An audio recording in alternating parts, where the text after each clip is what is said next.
Bem, Marinho. Bom dia, bom dia, bom dia.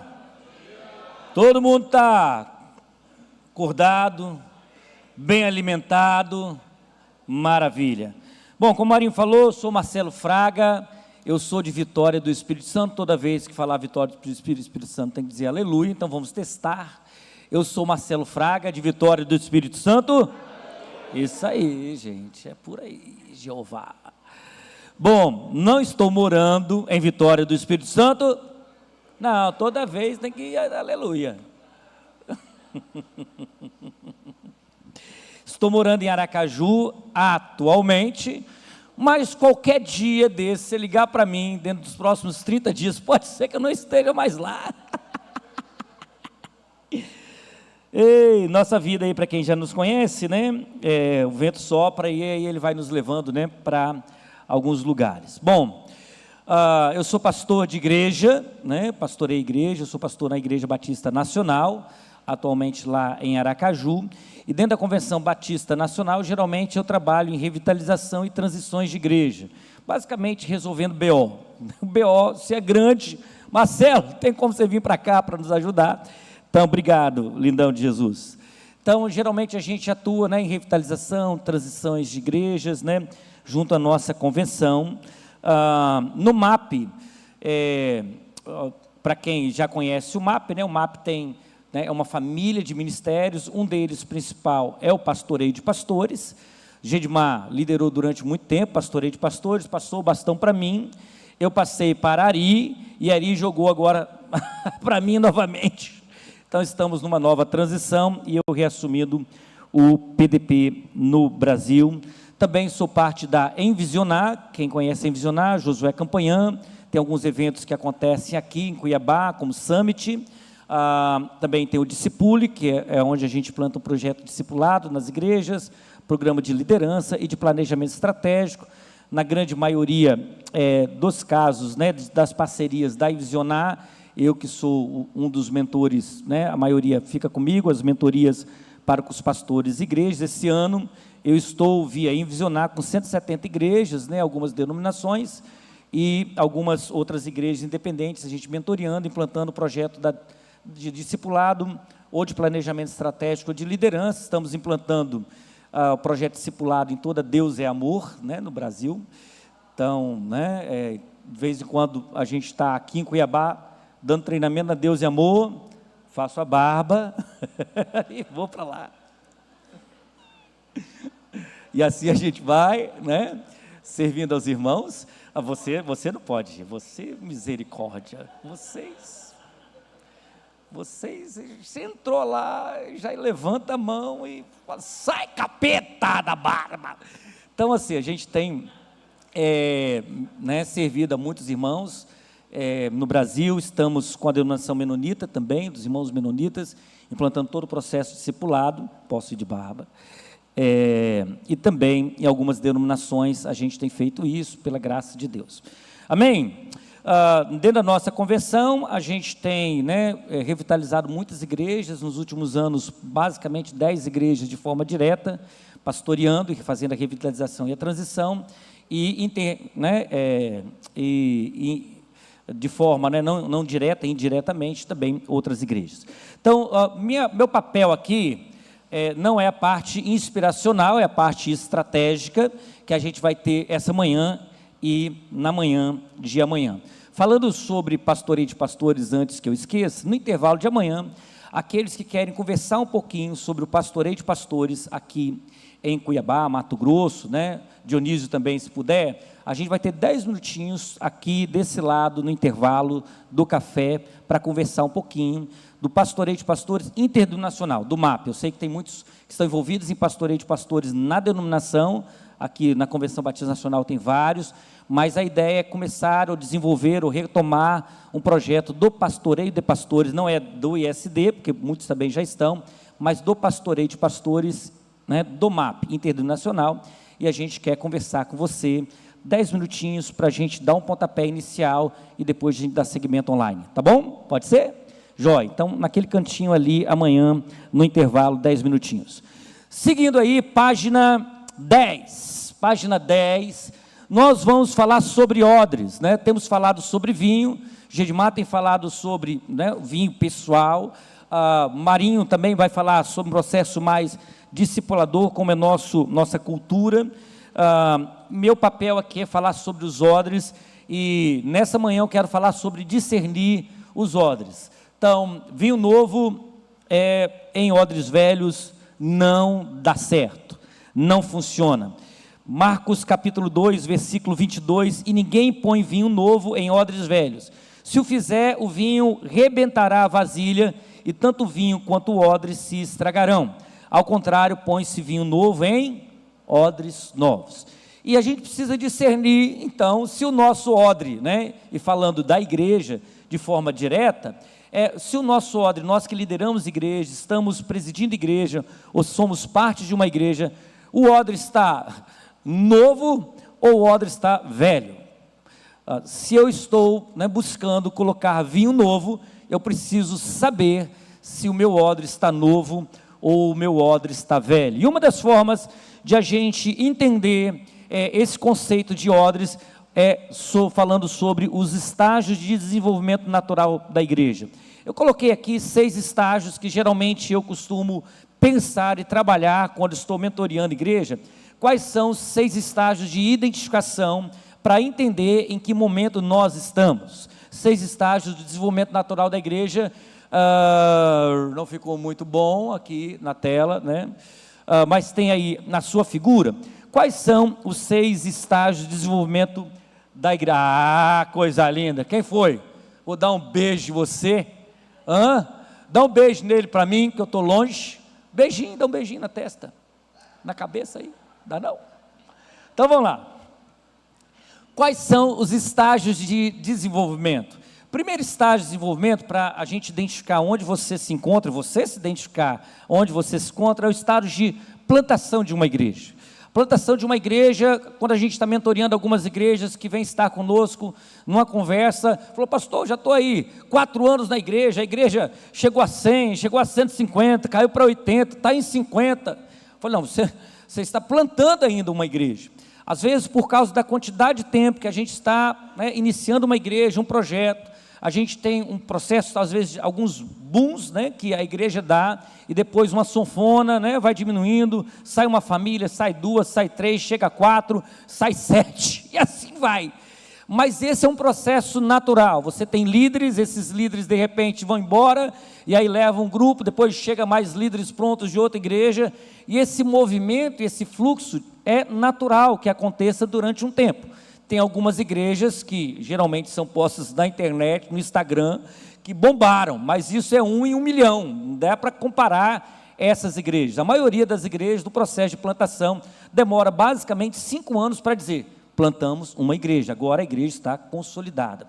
Mas o processo de plantação demora de 3 a 5 anos para se consolidar, para realmente dizer, agora temos uma igreja. Você pode botar uma placa, tem as programações, tem o seu ritmo, você está pregando, implantando projetos, estratégias, mas a consolidação numa igreja, ou seja, né, o ritmo, o pastor, ter uma equipe de liderança, ter atividades já contínuas, a igreja já está estabelecida, demora basicamente 3 a 5 anos. Por isso, se você está nesse tempo e tem muita flutuação, é normal, né, esse processo acontece.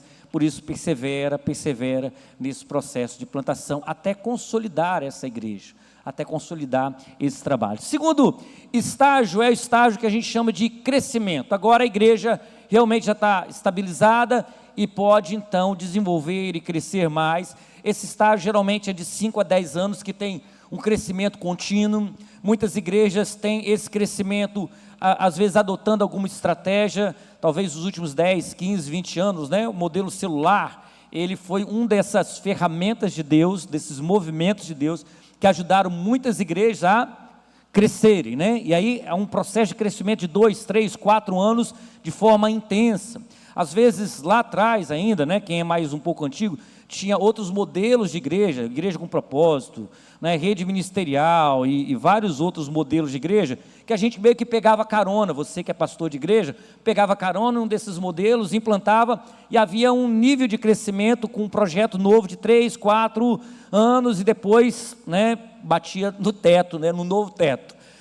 Então, é normal também nós adquirirmos, né, ou absorvermos algum modelo, alguma estratégia, ou mesmo Deus nos dá uma estratégia onde a igreja tem um período de crescimento contínuo, mais rápido, mais veloz. Isso não necessariamente é permanente, né? É um estágio, é um tempo onde há um crescimento bem mais intenso. Eu tenho 3 filhos, 3 machos, casa das cuecas. O mais velho está lá no Rio Grande do Sul, ficou porque nós pastoreamos lá. Os 2 mais novos estão comigo. O mais novo é o maior. Teve um momento da jornada dele, que ele era o menor, mais novo, mas ele deu um estirão, né? Cresceu e eu falei, pai, para de crescer, macho, não vai dar para alcançar. A igreja também tem esses estirão, né, de vez em quando. E a gente às vezes fica feliz da vida quando tem um estirão e fica frustrado. Alguma coisa aconteceu que parou o estirão. Porque na nossa cabeça deveria estar crescendo continuamente, né? Mas não é assim. E você que já está na caminhada sabe que não é, né? Esse processo de crescimento, você tem um período, um momento mais intenso, mas por vários motivos ele diminui ou ele até para. Mas há momentos de crescimento intenso, intencional, e de forma muito forte durante um período.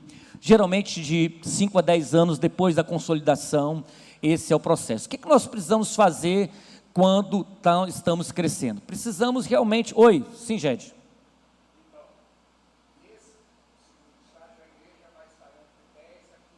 Isso. Bom, 3 a 5 anos, de 5 a 10, 12 anos, basicamente, podendo chegar até 15 anos, ela crescendo, tendo seu grande momento, né?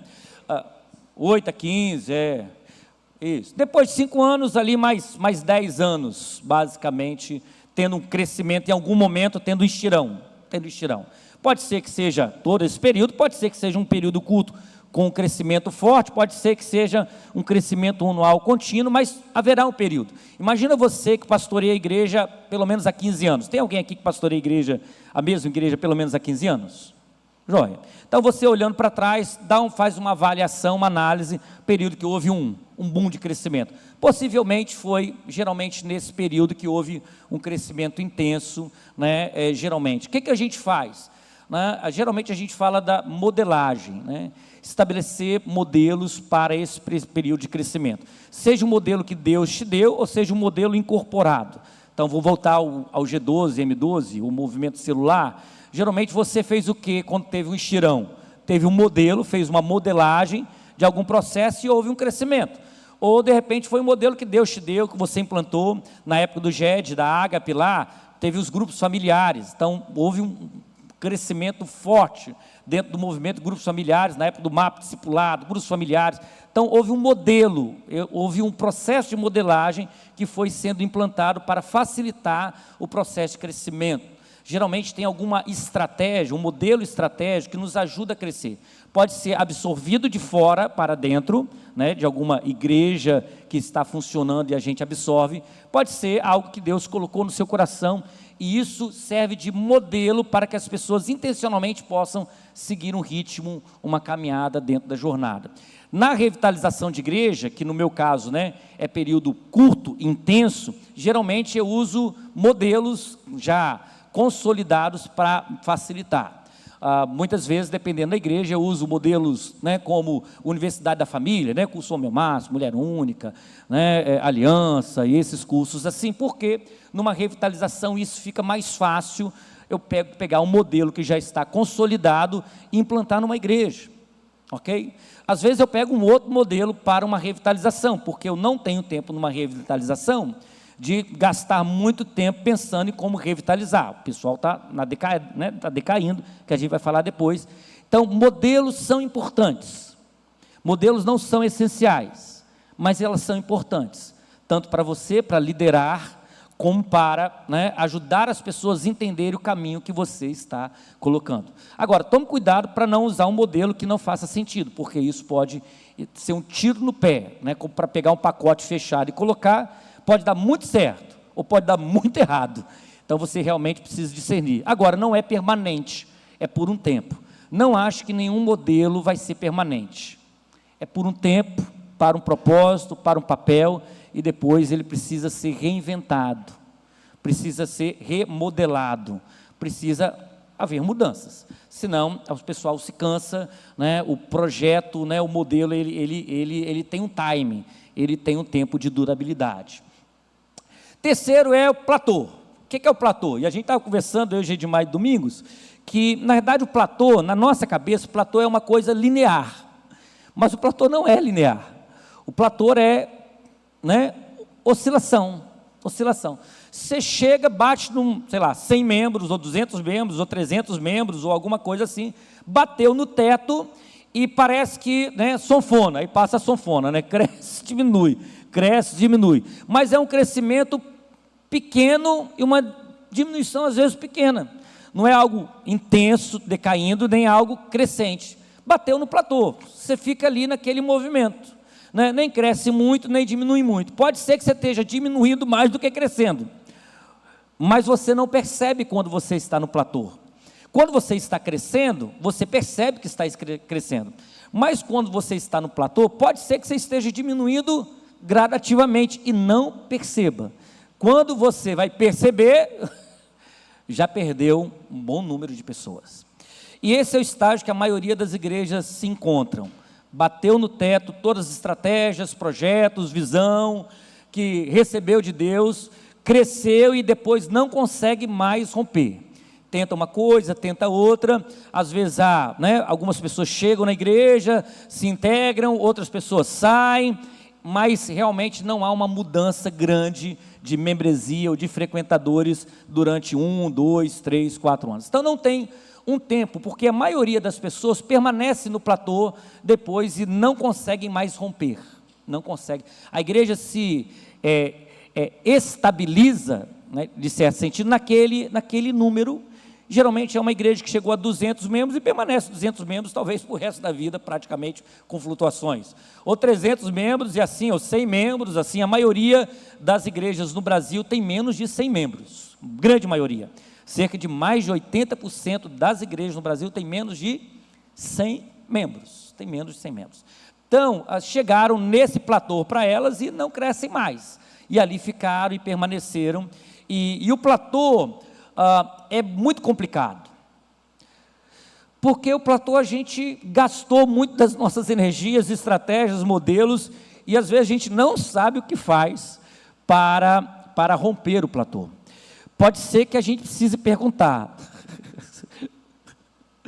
se a gente deve seguir à frente, né? Porque a gente tem um conceito, né? E aí eu não estou nem contra nem a favor do conceito, mas a gente assume uma igreja para presidir, a gente entende que ali vai ser a igreja para o resto da vida, e pode ser, não há um problema, mas pode ser que não seja, pode ser que você não tenha que permanecer, pode ser que você tenha que permanecer para um desses estágios. Então o grande desafio do platô é a gente, né, passar por um processo de renovação. Para a gente vencer o estágio de platô é renovar. E renovar não é uma coisa simples, é uma renovação pessoal, e o Jé ministrou sobre renovação pessoal, para nós somos líderes, presidimos igreja, mas também uma renovação da igreja. A igreja precisa passar por um processo de renovação para passar do platô, seja uma renovação de um avivamento mesmo na igreja, ou até uma renovação de estrutura, de projetos da igreja. Precisa passar para romper um platô. Talvez você que está muito tempo numa igreja, você já passou até de um platô, renovou e está no segundo platô, e dali não consegue. Mas se você olhar para trás, você vai perceber que algo aconteceu de forma extraordinária naquele momento, que fez com que você rompesse um platô e desse um outro salto. Talvez precise de renovação da liderança. Pesquisas indicam que uma igreja de 70 a 120 membros já precisa de um novo pastor, talvez não integral, mas alguém, né, voltado, disponível para o ministério. Então imagina que você tem uma igreja de 300 membros, você precisa de pelo menos 3 pastores ali com você, ou pastoras, né, de forma mais intencional, mais com liberdade, para fazer o quê? Processo de renovação. Agora, se você pega pastores, né, antigos também, nada contra a idade, eu já estou com 52, já 53 ano que vem, corpinho de 35, a barriguinha é um pouco maior, mas assim, a gente precisa entender um processo de renovação também pastoral.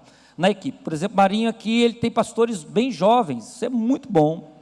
E a gente precisa ter esse processo de uma renovação contínua pastoral, com pique, com energia, para a igreja romper os seus platôs. Obviamente aqui, não tenho tanto tempo, mas seguindo aqui, quando a gente chega no platô, nós temos, né, meio que 3 caminhos. Na prática são 2, na verdade, mas bota 3. Permanecer no platô, que na verdade geralmente não é isso que acontece, a gente vai decrescendo gradativamente, não existe, né, lugar neutro no reino. Mas os 2 principais caminhos ou a gente vai para um novo estágio, que é um novo crescimento, ou a gente entra no processo gradativo de declínio. Pode ser, né, uma perda pequena, gradativa, sem perceber, ou pode ser uma perda grande. Mas esse é o estágio de uma organização, e a igreja também é uma organização, e se a gente não tomar cuidado, a gente pode estar gradativamente caindo. Ou a gente passa por esse processo de renovação para fazer uma nova curva. Mas se você olhar aqui, para o processo de um novo crescimento, tem uma barriguinha, que não é a barriguinha de alguns aqui, mas é uma barriguinha que geralmente a gente enfrenta num processo de transição, de renovação. A gente às vezes vai ter que perder para ganhar. E esse é um grande desafio, a gente não quer perder. Quando a gente tem que tomar decisões que vai ter um custo, porque todas as mudanças têm custo, a gente pensa 10 vezes no custo da transição, nas pessoas, ou o que a gente vai perder. E a gente vai adiando. Agora preste atenção, quando a gente está no platô, e a gente percebe rapidamente que a gente está no platô, para fazer uma transição é mais fácil, porque a gente está com pique, está com energia, sabe, as pessoas estão encorajadas, estão ainda com visão, você tem os líderes. Só que se você deixar que o processo vá decaindo, você vai ter menos condições de fazer uma transição. Você vai ter menos energia, menos vitalidade, menos obreiros com líderes, alguns já vão estar saindo, vai ter o desânimo já começando a acontecer. Tudo isso influencia para um novo crescimento.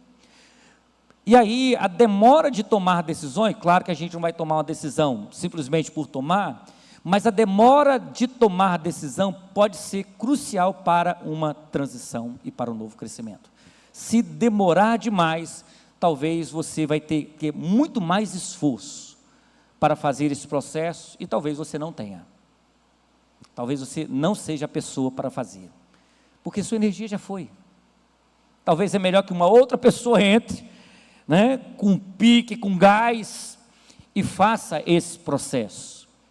Talvez você ainda tenha pique, ou vai buscar esse pique, vai buscar a visão de Deus, renovação de Deus, fortalecer para, vou pegar e fazer as mudanças que são necessárias. Mas se você não fizer, por causa do processo de receio de perdas, de mudanças, de ajustes, a possibilidade de ir decaindo cada vez mais e ser mais difícil para uma transição é maior. É maior, para você ter um novo crescimento. Por isso que a maioria das igrejas tem menos de 100 membros, porque simplesmente se estabeleceram ali e não tem mais pique, nem energia, nem vigor, nem unção e graça de Deus, porque cansou, desgastou, e também não tem outras opções, não tem para onde ir, não tem o que fazer, e aí fica nesse platô. No entanto, se a gente consegue criar coisas novas, é possível fazer uma transição geralmente de 3 a 5 anos, não dá para fazer uma grande mudança a longo prazo, tem que ser rápida, tem que ser intensa, tem que ser veloz, tem que ser papou. Transições, quando você está num processo de platô para um novo crescimento, ou no processo de revitalização, tem que pegar o carro, acelerar, colocar na 5ª marcha, e fazer a coisa acontecer de forma intensa. Tem que ser intenso, contínuo. Por isso você tem que estar forte. Você tem que ter uma equipe que entenda que vai ser esse processo, para que você pegue o carro, ligue o carro e arraste a galera para que a transição, a curva aconteça. Porque se não for muito forte, intenso, a possibilidade de se perder na curva é grande. Não pode parar. Geralmente, quando eu estou fazendo transições de igrejas, pode ser quando as igrejas bateram no platô ou não conseguem mais andar, ou esteja já numa decaída. Geralmente a conversa, a regra do jogo é importante antes do jogo começar. Gente, nós temos 1, 2 ou 3 anos para fazer a mudança. O estágio é esse, a igreja está nesse lugar, e nos próximos 1, 2, 3 anos, esse vai ser o ritmo, essa vai ser a pegada, essa vai ser a direção. Estão comigo? O que é estar com você, pastor Marcelo? Boca de forno? Forno. Tem que ser assim. Senão a curva não acontece. Senão o pessoal começa a puxar o cabo de guerra. E não, aqui a condição de ter cabo de guerra, aqui a condição de ter cabo de guerra, ali não dá para entrar em cabo de guerra. Não dá para entrar. Então a conversa com líderes influentes na igreja precisa ser clara. Colocar na mesa. Regra do jogo é essa. Não vai haver cabo de guerra dentro de 2, 3 anos aqui. Boca de forno, forno. É assim que se começa uma transição. Sem isso, vai ter cabo de guerra. E às vezes a gente não está com pique para ter cabo de guerra. Nossa energia foi. Faz sentido? Joia? Se a gente não consegue, a gente começa a entrar num processo de decréscimo, uma deterioração ou deteriorização. Seja como for, é quase como falar em línguas esse nome aqui. Então a gente começa a entrar no processo de decréscimo e é horrível decrescer, gente. É terrível. Pessoas saem, líderes saem, homens de confiança, mulheres de confiança saem, levam o grupo, plantam uma igreja. É um negócio terrível e nos machuca demais. É aquela ferida que o sangue continua ferindo e parece que não para durante um tempo. É muito complicado. E por isso que quando entra nesse estágio, o processo é grande de queda. Se não houver uma intervenção, dificilmente vamos resgatar. Vai, o processo vai. Muitos pastores, pastoras, acabam tendo que voltar, de repente, para trabalhar fora, e assim por diante, porque a igreja perde financeiramente, perde vitalidade, perde pessoas, é um processo contínuo. Tem que haver uma revitalização. Uma revitalização. Do platô para o novo crescimento é uma renovação, mas pode ser que você esteja no processo que é necessário uma revitalização, ou seja, entrou no decréscimo, uma ladeira para baixo, por mais que você tenha dificuldade de admitir, é o fato, é a realidade, e se você não admitir, não conseguir enxergar, vai continuar ladeira abaixo.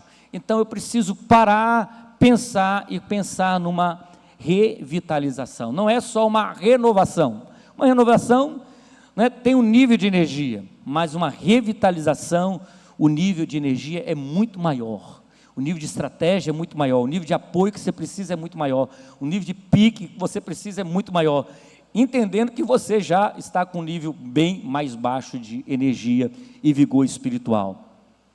Assim como uma renovação, uma revitalização também tem que ser rápida, intensa. 3 anos ali, se é uma igreja grande, podendo ser 4 a 5 anos, mas 3 anos é bem possível uma revitalização. Por último, se você não consegue, existem igrejas que vão caindo, e chega ao estágio de morte. Morte é complicado. Morte não dá para renovar, morte não dá para revitalizar, morte a gente tem que fazer o quê? Ressuscitar. Ou enterrar. E às vezes precisa. Atualmente lá em Aracaju, nós tínhamos 4 congregações e uma estava em estágio de morte. Eu não tinha pessoa-chave para revitalizar, para ressuscitar. O que eu fiz? Fechei a congregação e liberei os irmãos para igrejas próximas, inclusive da nossa convenção, que tinha no bairro, mas não havia possibilidade de ressuscitar, porque não adianta você ter o desejo de ressuscitar uma igreja, você precisa ter pessoas, e as pessoas certas. Então às vezes precisa enterrar, vamos fechar, vamos finalizar, acabou, ok? E igrejas fecham, não a igreja do Senhor, mas estruturas fecham e às vezes é necessário. E você tem que tomar essa decisão. E no meu caso, eu tive que tomar essa decisão mesmo chegando na igreja. Gente, a regra do jogo já tinha sido combinado. Fechamos. De outro lado, outras são ressuscitadas. Agora, uma igreja que é ressuscitada dificilmente vai chegar em um estágio de crescimento alto novamente. Estávamos pastoreando uma igreja próximo da igreja de Gedimar, já pastoreei com o Gedimar durante um tempo, privilégio dele, né, me ter na equipe dele. E maior meu ainda, é claro, né, Gedimar é meu irmão mais velho. E aí fomos pastorear uma igreja no bairro lá, né, na posse lá, Marinho estava lá, né, uma igreja que estava morta, morta. E essa igreja era uma igreja referência na cidade, há uns 30 anos atrás, porque o bairro era um bairro nobre. E o bairro virou um bairro não nobre, de periferia, porque todos foram para o outro lado da cidade. Mas a igreja era a terceira igreja da cidade batista, era uma igreja onde pessoas ricas estavam, mas o processo foi embora, mas havia uma imagem na cabeça deles: nós somos a igreja, mas não eram mais. Nós somos uma igreja metropolitana, uma igreja da cidade, mas não eram. E a conversa foi clara com a equipe quando assumi. Essa igreja é uma igreja de bairro, não é uma igreja de cidade e nunca mais será uma igreja da cidade, será uma igreja de bairro, uma igreja com cultos, uma igreja que precisa voltar a ser uma igreja normal, porque ela não tem a possibilidade de voltar a ser, a não ser que um milagre, e Deus é Deus de milagre, mas de forma, né, pensando estrategicamente, não tem. Hoje ela é uma igreja de bairro, uma igreja normal, uma igreja estruturada, mas não morreu, voltou à vida, não a vida que tinha lá antes, mas voltou a uma vida possível, real, para alcançar pessoas, para cuidar de pessoas, para abençoar, uma igreja que tenha um nível de vida. Nem sempre haverá um nível de vida, uau, depois de uma ressurreição. Talvez não seja possível em casos de igreja, talvez seja, em alguns casos, mas na maioria não vai ser. Joia. É verdade. Ele era o testemunho de uma ressurreição, mas ele não... Veja, se alguém poderia ser um dos grandes discípulos de Jesus, Lázaro, imagina o testemunho. Mas talvez não seria possível. E a gente precisa entender isso. Igrejas têm, né, seus estágios. Lá na igreja onde que eu estou, né, o local é um local de periferia, e meu desejo quando cheguei era ir para o local central, mudar para um prédio grande, né? E aí sentando, puxando a galera, ele falou: não, pastor, nós queremos ser uma igreja como somos, e está tudo bem. A questão é, você é o pastor para essa igreja? Ou não? Entende? Pastoreamos em Natal, no Rio Grande do Norte, e revitalizamos a igreja depois de 2 anos e meio. Falei: gente, agora é hora do salto, ok? Hora do salto. Vamos para frente da avenida, vamos vender o prédio, vamos comprar um novo prédio. Eles falaram: não, pastor, pelo amor de Deus. Pelo amor de Deus, não temos condição, não. Ficaram assustados, falaram: não, vamos lá, vamos. E aí, claro, né, não foi uma decisão rápida, né, mas puxando a corda, vamos ver até onde que eles vão. E aí eu percebi que a corda não dava para puxar muito, não dava. Não, pastor, nós estamos amando, já chegamos aonde a gente nem imaginava, está tudo bem. E está tudo bem. A pergunta é: eu sou o pastor então para essa igreja? Entende? Porque às vezes nós queremos ser algo que a igreja não quer, ou vice-versa. Porque a gente tem o entendimento que uma vez que assumimos uma igreja, vamos assumir para a vida toda. E pode ser que seja o seu caso, como no caso do Ged e de alguns aqui. Pode ser que não seja. E aí, em cada estágio desse, eu preciso fazer uma pergunta. Qual é a pergunta? Devo continuar de um estágio para outro? Em cada estágio, eu preciso fazer essa pergunta. Sou eu, Senhor, que devo continuar à frente desse processo? Pode ser que sim, pode ser que não, mas eu preciso perguntar.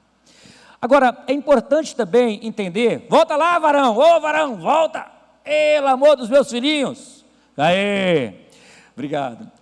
Então, nosso papel de liderança, ela muda de estágio para estágio. Marinho, você me fala do tempo aqui que... Não, o tempo daquele, mas todo mundo tomou meu tempo? 50 minutos, ele fez assim. O líder...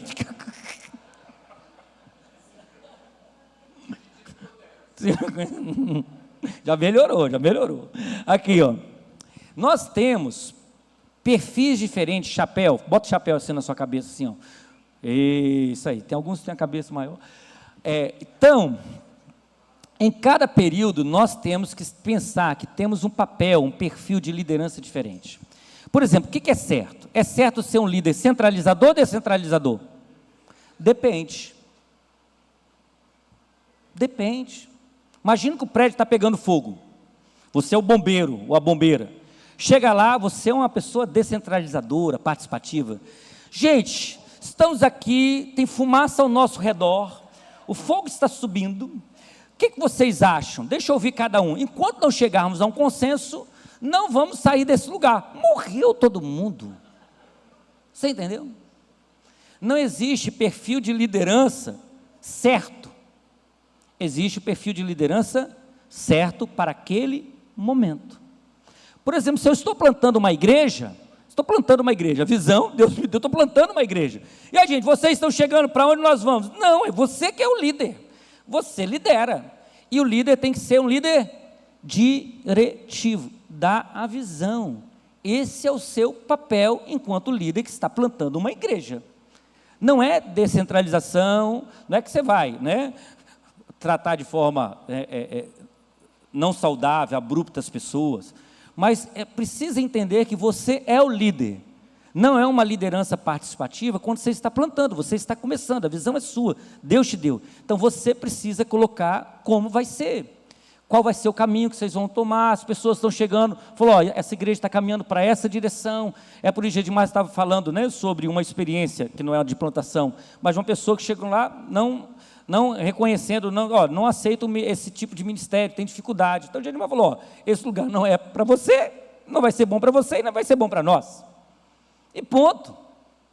Entende? Porque a gente está plantando uma igreja, a gente quer todo mundo ali, né? Você quer ter gente.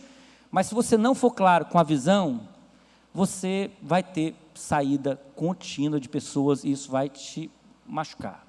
Então é importante você ter clareza. A visão é dada ao líder numa plantação da igreja. Você é o líder ou a líder e precisa presidir. É seu papel presidir. E liderar e dizer, é para lá que nós estamos indo, venham comigo, é assim. Quando a gente muda de estágio, se a gente está em outro processo de crescimento, você precisa modelar, o perfil, o chapéu muda. Eu preciso agora ser um líder o quê? Centralizador. Ser um líder centralizador é diferente. Por exemplo, aqui é como se eu fosse um líder diretivo. Mas um líder centralizador tem as pessoas ao meu redor, a minha equipe de liderança, eu ouço cada um, o que você acha? Eu acho que tem que ser melão. E você? Morango. O outro, salada de fruta. Eu ouço todo mundo e digo para onde vai. Isso é centralizar, é ouvir, e quem decide? Fala comigo, o líder. O líder decide. Você ouve todos, e comunica que está ouvindo, e você decide. Por quê? Você está no processo de modelagem, de crescimento. Lembra quando você começou, sei lá, quem é de modelo celular aí? Lembra quando você começou a célula? Você pegou e falou, ó, gente, é assim, estou ouvindo. Ó, pastor, estamos tendo dificuldade aqui, ó, pastor, estamos tendo dificuldade ali. Você ouviu todo mundo, mas você abria mão de decidir? Se você abriu mão, não plantou o processo. Você tinha que implantar o processo. Quem decide é o quem? O líder. Puxa, mas é isso aí. Aquele que preside tem que entender o seu papel, o seu lugar e o comando que está sobre si. Nós somos aqueles que presidem, lideramos. Se você não está pronto para liderar, você não pode presidir. Tem que liderar. É necessário. Passando para o terceiro chapéu, muda o chapéu aqui, rapidamente para o nosso tempo. Não, volta, macho. Volta. O líder, ele passa a ser descentralizador. Agora, o líder não está no centro. O líder está na roda junto. Nós ouvimos todos e tomamos as decisões juntos. Nós decidimos. Quando que nós decidimos? Quando a igreja está estabelecida, cresceu, chegou num determinado momento de estabilidade, você já formou líderes que têm a sua visão, a sua voz, a sua percepção, senta todo mundo em roda, inclusive você continua sendo o líder e a líder. Mas quem decide? Fala comigo, nós decidimos. Perceba, é um processo. Nós decidimos para onde nós vamos, para onde nós vamos caminhar. No entanto, se há um novo processo de crescimento, agora o líder, fala comigo, sai da roda. É um outro chapéu. Um líder precisa ser um mentor. Um líder precisa ser um orientador. Tem que empoderar as pessoas. E esse é um grande processo, um grande dificultador dos platores. Os pastores, pastoras têm dificuldade de sair da roda e deixar que as outras pessoas decidam. Delegam atividade, mas não delegam responsabilidade. O que é delegar responsabilidade? Autonomia. Se você não está pronto para delegar autonomia às pessoas, você não vai sair do platô. O platô é o seu teto. Por quê? Para você sair, passar do teto, você tem que delegar o quê? Fala comigo, autonomia. As pessoas precisam tomar decisões. Mas eles vão errar. É claro, se você e eu erramos, como que eles não vão errar? E eles, são pessoas treinadas por nós, vão errar. Mas errar é parte do processo. Eu tenho que sair da roda e deixar que eles tomem, eles reúnem com as equipes, eles liderem, eles façam o planejamento, eles vão para a ação, eles precisam liderar. E eu sou o quê? O mentor. Eu coordeno eles, mas eles precisam seguir e ir à frente. Se eu não conseguir passar desse processo de descentralização para empoderamento, dar poder, dar autoridade, foi o que Jesus fez, Mateus 28. Agora eu dou poder a vocês, autoridade, podem fazer, eu vou estar com vocês, mas sigo adiante. Então eu preciso, para sair do platô, delegar autonomia, poder, autoridade e acompanhar, supervisionar, mas eles precisam sentar com as equipes, fazer planejamento e assim por diante. Agora, se eu estou nos últimos 2 estágios, eu volto aos estágios anteriores. Se eu estou num estágio de deteriorização e preciso revitalizar uma igreja, eu preciso colocar o chapéu de novo. Qual chapéu? Chapéu de centralizar. Gente, estamos aqui, está pegando fogo o prédio. Senta todo mundo aqui, estou ouvindo vocês, o que vocês estão vendo? Isso, joia. Ok, agora a decisão é essa. Ah, mas antes, estamos no estágio tal, e precisamos ir para tal lugar, ouvir vocês, ouvir o coração de vocês, ouvir o que vocês estão vendo, entendendo, e agora a decisão é essa. Precisa tomar as rédeas de novo nas mãos. Se está decaindo, você precisa pegar de novo as rédeas nas mãos. Gente, rédea na mão aqui, todo mundo senta aqui na roda, estou ouvindo vocês, nós vamos para tal lugar. Se você está no processo de morte, na igreja, você precisa voltar ao estágio de direção. Você está quase que replantando uma igreja. Lázaro sai para fora e deu. Matou aqui todo amarrado. Não, bora. Aqui a direção é clara. Não vai nem ouvir, até porque morto não fala. Mas qual o conceito aqui que eu quero trazer nessa manhã? Igreja tem estágios. Sejam esses ou outros, dentro da sua percepção, ela tem estágios. Eu preciso discernir o estágio que ela está, eu preciso saber qual o papel de liderança que eu preciso adotar nesse estágio.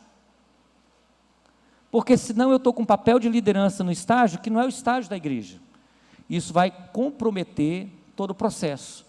E a igreja vai ficar no platô, aparentemente, porque a maioria das vezes que você acha que a igreja está no platô, ela não está.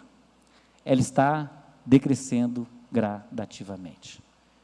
E se determinada família ou alguém sair, pode ser que ladeira abaixo, porque ela já está no processo de decréscimo. Faz sentido, sim ou não?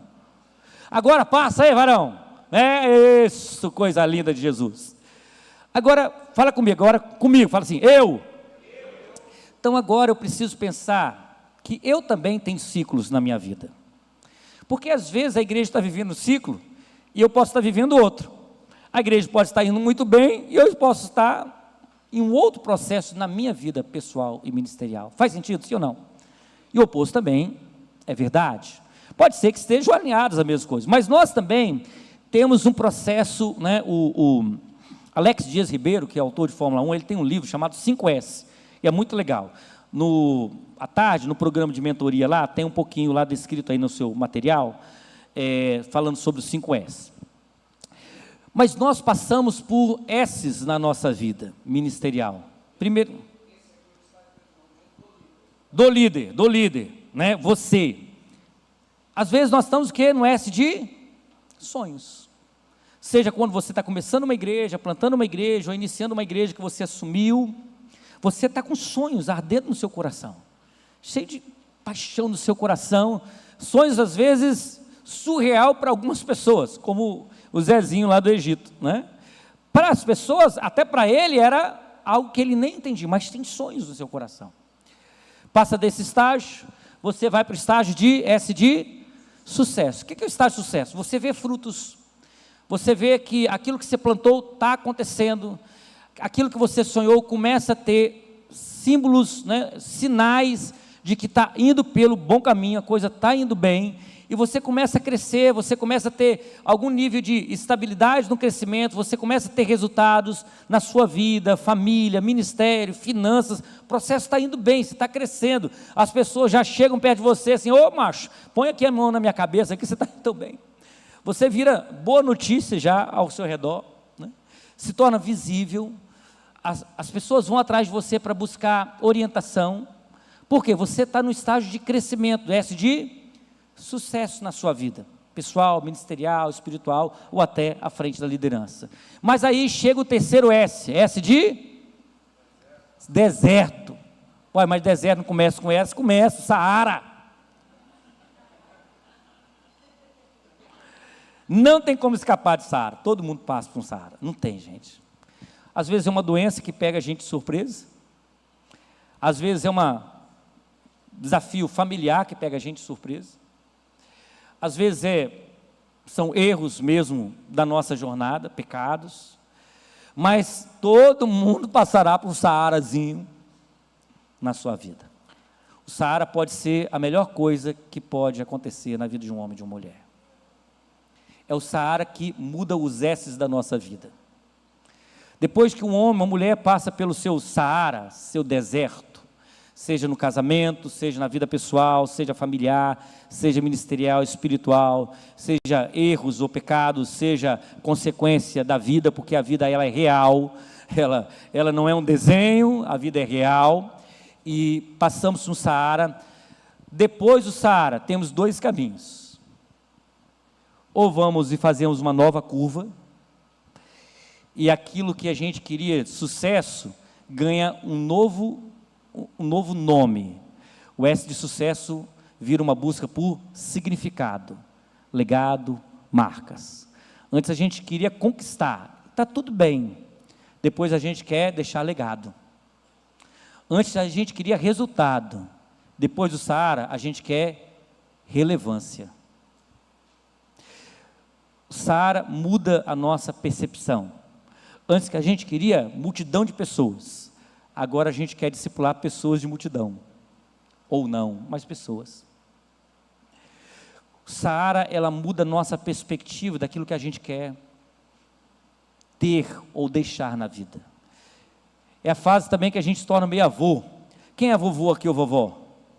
Eu tô junto, viu? Agora passei a ser avô, tem 1 ano e pouco. E é simbólico isso. Porque a gente quer realmente que as gerações sejam alcançadas e não necessariamente nós alcançarmos muita gente. A gente quer deixar marcas para o futuro. A gente quer significado. Ou, se o Saara nos atinge de tal maneira e a gente meio que nunca sai dele, a gente entra no outro S, S de sepultura.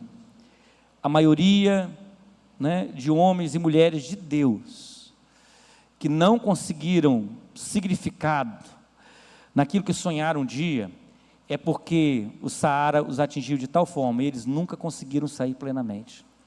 Deixaram marcas, feridas, frustrações, dores. E aí gradativamente vai morrendo, vai indo para uma sepultura, vai ficando amargo, amarga, e aí não consegue mais ter vida. De um lado é a igreja, que nós lideramos. De um outro lado somos nós os líderes. Porque talvez eu é que não esteja bem, eu é que preciso de ajuda. Talvez não, talvez seja a igreja, talvez seja as duas. Mas eu preciso discernir também em que S eu estou. Em que S eu estou.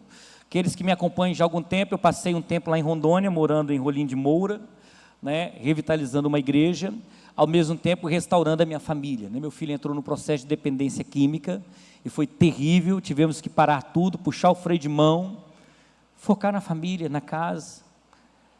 Eu não estava bem, minha família não estava bem, e isso afeta tudo o que a gente faz. Então eu precisei o quê? De um oásis no Saara. O MAP, ele propõe a ser um oásis para você, quando você está no Saara. O pastoreio de pastores é um oásis para você, quando está no Saara, e até preparando você para o Saara. Mas nós precisamos de cuidado, de apoio, de mentoria, porque às vezes a gente não tem condição de sair do Saara sozinho, e a gente precisa de ajuda, para a nossa vida, e também para a igreja que Deus nos deu. Amém? Rapidamente, para encerrar agora, passa aí, varão, eu vou pular aqui, pode, então, volta rapidinho. Então, existem riscos grandes em cada estágio. No estágio de plantação, eu tenho que tomar cuidado com excesso de confiança, que a coisa começa a ir bem, eu posso confiar muito no meu taco, e de repente, né, uma pessoa sai, outra pessoa sai, porque o meu processo de confiança é tão alto, que eu passo a não ouvir pessoas, não, está indo tudo bem, estou plantando aqui, a gente acaba se isolando, e o excesso de confiança pode a gente se perder na jornada, inclusive nos afastando de pessoas ou não ouvindo ninguém, por causa do nível de confiança de ver o processo começando. Segundo quando você está no estágio de crescimento, o crescimento pode ser comprometido se você coloca as pessoas certas e tem as pessoas certas, mas coloca o quê? Nos lugares errados, pelas razões erradas. Eu não posso perder tal pessoa, vou dar um carguinho para ela. Aí você dá um cargo para ela, uma função, que não tem a ver com o chamado perfil, porque você não quer perder a pessoa, porque a pessoa é a pessoa certa, e talvez seja, e aí você coloca aquela pessoa em qualquer lugar, só para não perdê-la, ou para mantê-la, ou para encorajá-la, motivá-la.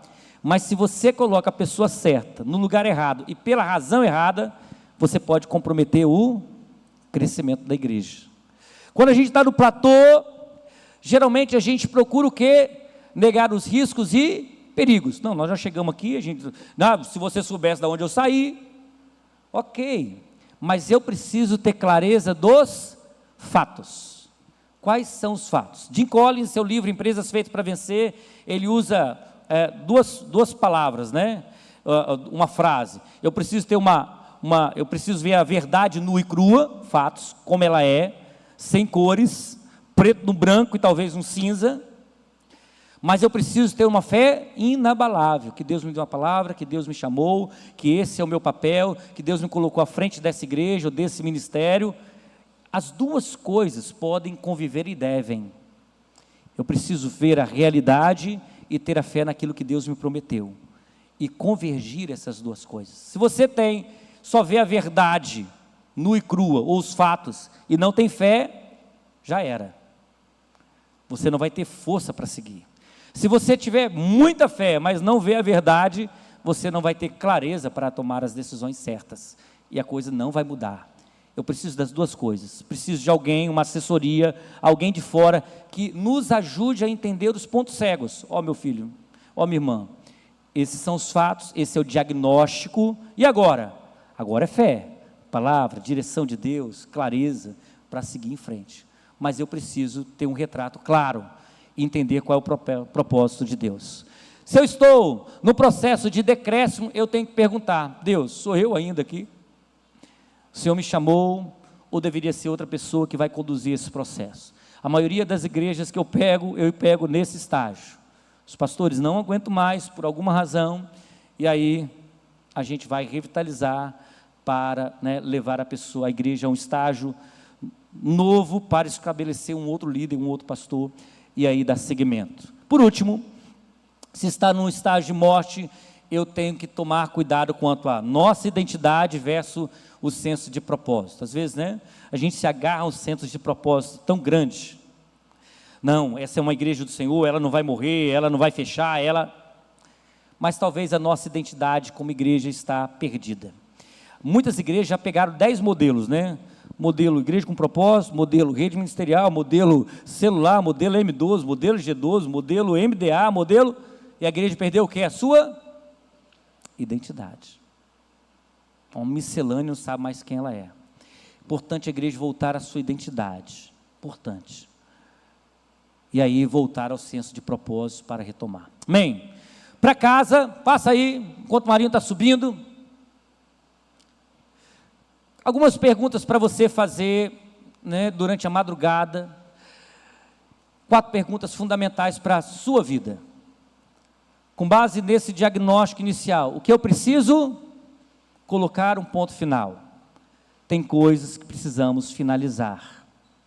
Ponto. Seja pecado, seja embaraço, Hebreus 12. Deixar o quê? Todo pecado e embaraço.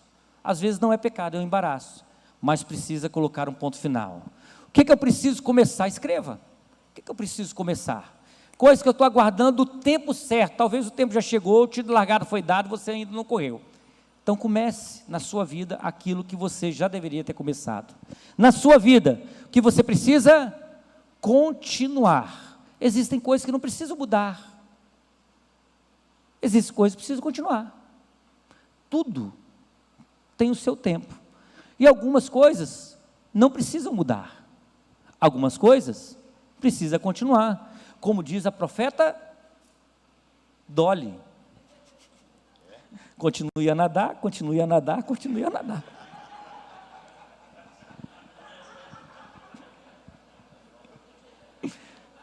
Você não precisa mudar.